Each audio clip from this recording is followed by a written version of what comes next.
Hey guys, today we're going to be going through how to set up Docker and N8N to run it locally on a Raspberry Pi. So a couple of things that you're going to need here. First and foremost, obviously a Raspberry Pi. So I'm running mine on the model 4B. You're also going to need an SD card like this with also a micro SD. And if you needed a adapter like what I've got here. So first thing that you're going to need to do is to come in and install the Raspberry Pi imager. So you can get that from the link up here. I have all the links that we go through today in the description for you guys, as well as just some, I guess, helpful links and resources to try and make this as easy as possible. So once you've got your Raspberry Pi connected to your computer, so either directly into the computer or using an adapter, open up and download the imager if you haven't already, and then first thing you want to do is choose your device. So as I mentioned, I'm running the Raspberry Pi 4, the operating system. Just run with this first one here, the recommended. Choose your storage, and this will be the SD card that you have included or attached to your PC.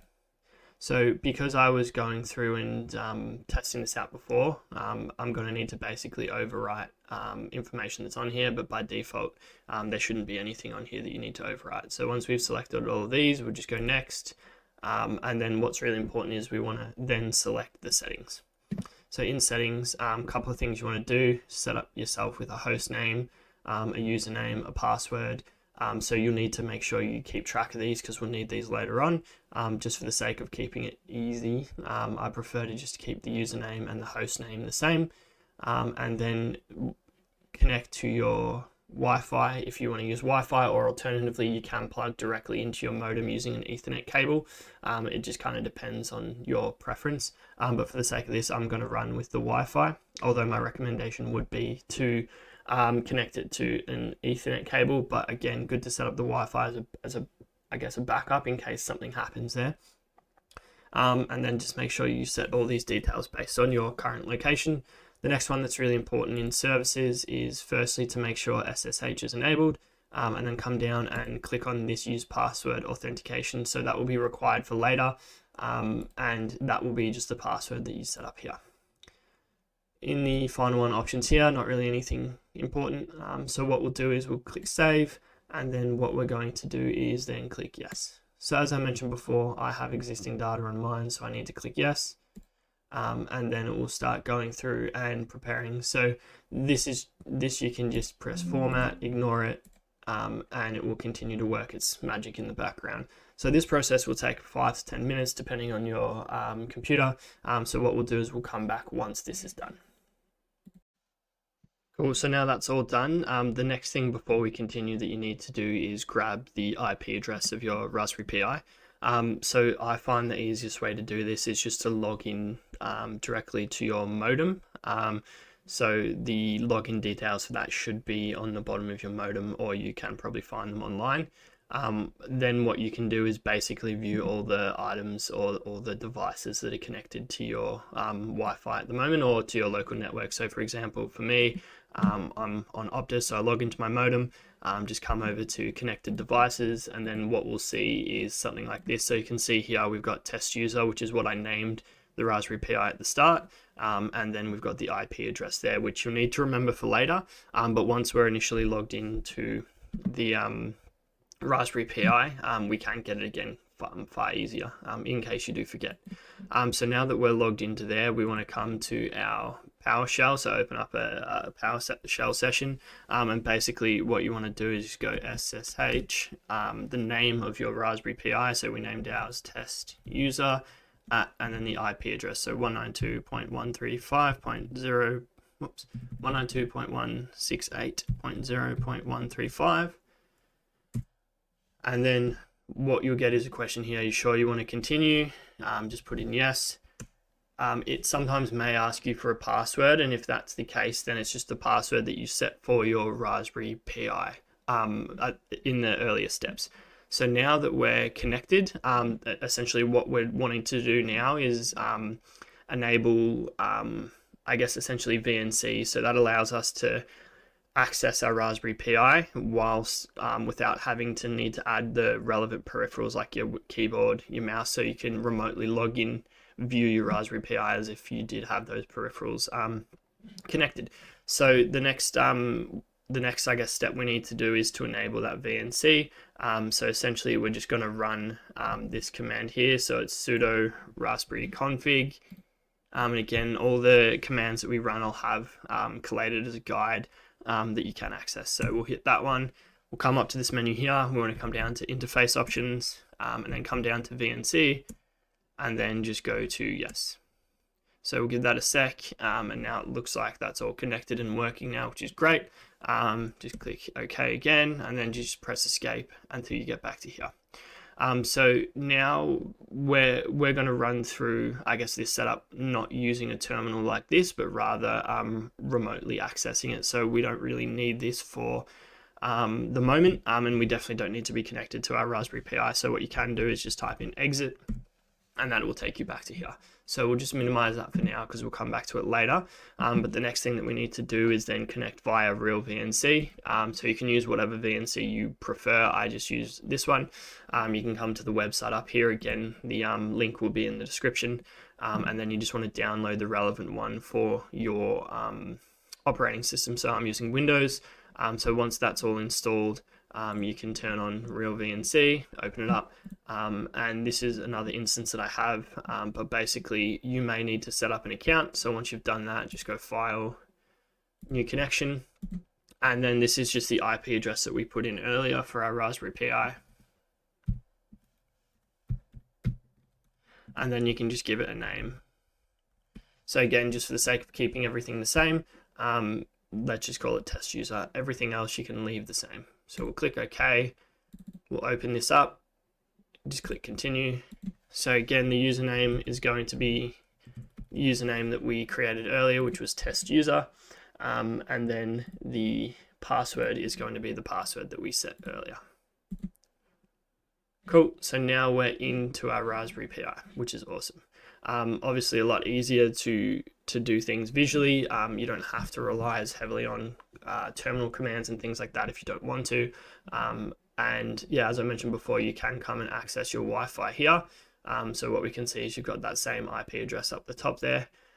So first thing that you're going to want to do is just run a few updates on your Raspberry Pi. So just come up to the terminal over here. We'll open a new terminal, and the first thing that we're going to want to run is sudo apt update. So this will just provide any updates that are needed in order to get it up to the most recent packages.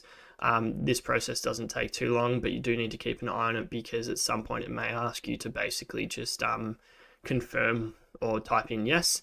And then this next one that we need to run as well is sudo apt upgrade. And this one definitely will take a bit longer. It'll probably take between 5 to 10 minutes as well. But again, you do need to just keep an eye on it because it will ask you just to type yes. I believe it does it twice throughout the course of it. So just keep an eye on it anytime that it stops and asks you one of those prompts that you just type in Y or yes, depending on what the request is. So because this one will take about 5 or 10 minutes or so, we'll just skip through to once it's all finished. Right, so this is just finishing up now. One thing to just keep in mind is if you are inactive for too long, it will just automatically log you out. It doesn't stop or cancel the updates, but you'll just need to just go back to VNC and log back in just using your username and password again. So now that that's done and we're fully up to date and good to go, the next thing that we want to do is basically just install Docker. So again, these commands I will have in the link in the description for you, but you can just copy and paste that into here, just hit enter. So again, it'll work through this one. This one doesn't take quite as long, but just depending on how long it takes, I may just skip ahead.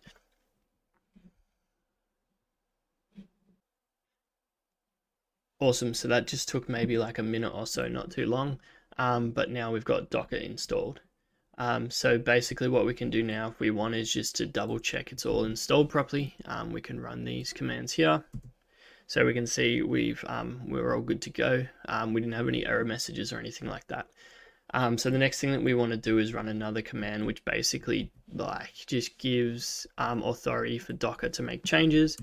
We'll just run this one here. It's very quick. If you don't get any error messages, then you know it's worked. So although it doesn't give you any sort of output, it has worked. So the next thing that we want to do is basically create a new project directory.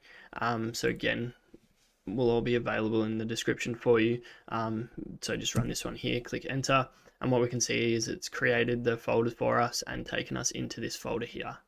So we can view that as well if we come into our folders here, and we can see N8N here. Additionally, or alternatively, if you wanted to, you could just come in and manually create these folders and files yourself.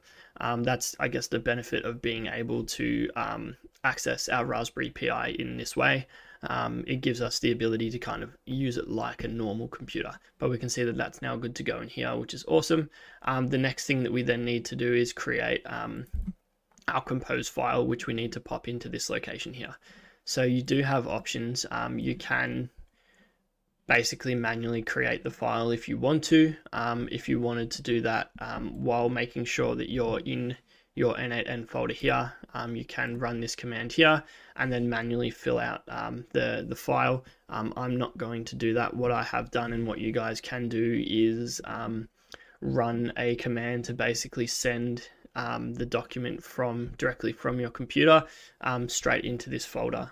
So that's what I'm going to do, just because it's a little bit faster and it means that you don't have to go and manually type out everything. So what you want to do is come back to your actual computer, reopen your Windows PowerShell if you've closed it, and then you basically just want to pop in something like this. So it's going to be SCP and then the location of the file. So you can see Docker Compose, and then the name of your Raspberry Pi at the IP address, and then the location that you want to save it. So this is where we want to save it. It'll obviously be different based on your computer. So we'll whack enter there and we can see that's come through. And then if we come back to our Raspberry Pi, what we can see is that we now have this in here. So because of how I generated it, we need to just come in here and make a small change to the file name. So just remove the text to make sure it's the right format. And we now have our Docker Compose file here ready to go. In terms of, I guess, just really quickly some of the contents of here, we'll just run through this. So this is the image that it's going to take. So it's always going to get the latest. The container name N8N. Restart always means that you don't have to basically come and restart your Docker Compose every single time you come in. If for some reason your Raspberry Pi shuts down, turns off, or whatever it is, just by turning it back on, logging back in, you should be good to go. Some of the other information in here that you need as well. So it's important to make sure all the information here is accurate and correct. If you do have any I guess, anything typed in wrong here, it will stuff something up a little bit later. So for example, I can already see here, we need to delete that dot there because the name of our folder is N8N, not .N8N. Couple of things to keep in mind here. This is just going to be the username and the password that you set up initially. This is going to be the IP address. So it's just important to have these items here set up correctly.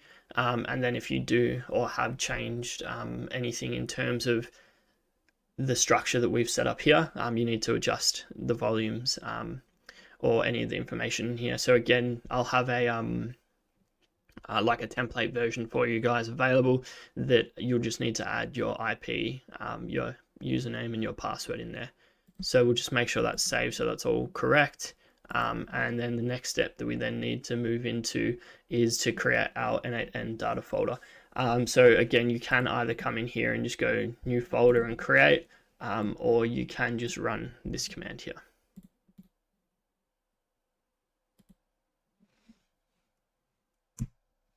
Cool, so now we can see we've got N8N data folder in here. By default it's empty, but that's the way it's supposed to be.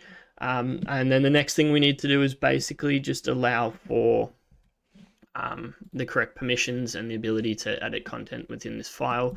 So we're just going to run this one here. And again, if you have not followed this directly, you will need to make sure that this folder name is correct. But if you followed the steps that I have, there's nothing that you'll need to do. So we'll just hit enter on that one. And in order for this to take effect, we actually need to log out of the Raspberry Pi and log back in. So we'll just quickly do that. So we'll log out, and then we'll just basically get a prompt to log back in. Sometimes when you do try to log back in, it will kind of look like it just closes like it did there, but all you need to do is just come back to Real VNC and just log back in, and we're good to go. So again, we can see we've got N8N, we've got our data and our Docker Compose here. And then the next thing that we want to do is make sure that we are running our Docker Compose, we're running our terminal in the N8N folder here. So you can open the folder, go to Tools, open current folder in terminal, and we can see that we're in our N8N folder. So now we want to try starting up the Docker instance. So you just use Docker Compose up-d, and the first time you run this, it will take a little bit of time because it's basically doing the first startup and downloading and extracting everything that it needs in order to operate. So again, this might take maybe 3 or 4 minutes. So we'll come back when this is all done. Awesome. So now that that's all up and running, we can just double check to make sure everything looks right just by running the command docker ps. And then what we're looking for is just to make sure that we can see that we've got N8N running there, and then this is the port that it's running on. So it looks good to go, and then we can see the image it's running as well. So what's important is to give it maybe 30 seconds or so just to boot up, but once you've done that, you can open up a browser on your Raspberry Pi, and then essentially you just want to go to http :/ your IP address, and then : 5678. So, or you can just do the IP address,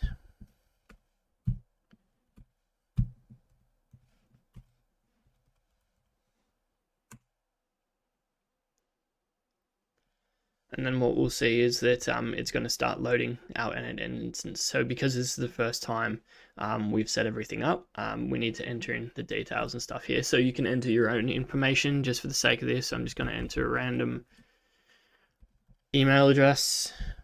This doesn't do anything. It's just all locally stored information, so you don't actually need to do this.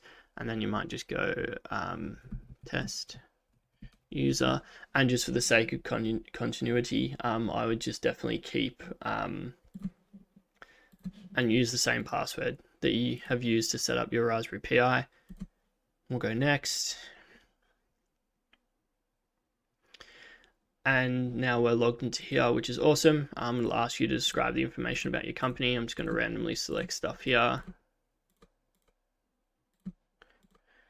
And if you want, you can receive a license key, which gives you just some additional features. So I definitely recommend doing that. So you just hit send me your free license key. It will send you one via email. And then if you come down to your settings, you can go enter activation key. But what you can see now is that we're in N8N. We can create new workflows. Everything seems to be working now, which is great. And yeah, you're basically good to go. So what is another helpful, I guess, piece of information is that if you don't want to access on here because it's a bit ugly, we then should be able to come into our browser and our computer.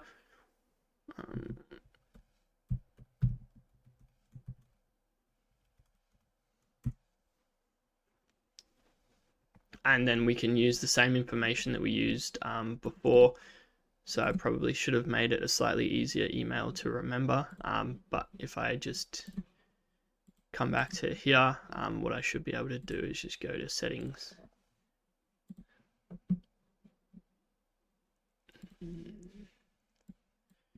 Copy this and then grab my password. And you can now access it on your local computer as well. So obviously that's going to require your Raspberry Pi being on at all times and you being connected to the same network as your Raspberry Pi. So it's not going to work if you try and do it at a cafe or do it at another person's house or at work if your Raspberry Pi isn't connected to that same network. But we will be creating another video in future to basically talk through how to set up like a Cloudflare tunnel to be able to access this instance of N8N anywhere, and that's what I do myself. Costs, you know, maybe $3 or $4 to get a custom URL or a domain, and then once you've done that, yeah, you can just basically run it through that Cloudflare tunnel, and then there's no other steps in terms of trying to access it, but we'll create that in another video. So if you guys did find that helpful, please like, comment, subscribe, and then if you do have any questions, feel free to let me know in the comments. I'll get back to every single question or comment that anyone pastes or shares, and yeah, if you are looking for any automated solutions for your business, please feel free to reach out. You can either message me in the comments, or I've got a link to my website or the business email address. Feel free to reach out via any of those. But yeah, thanks again for staying through for this one today, guys. Hopefully you found that really helpful.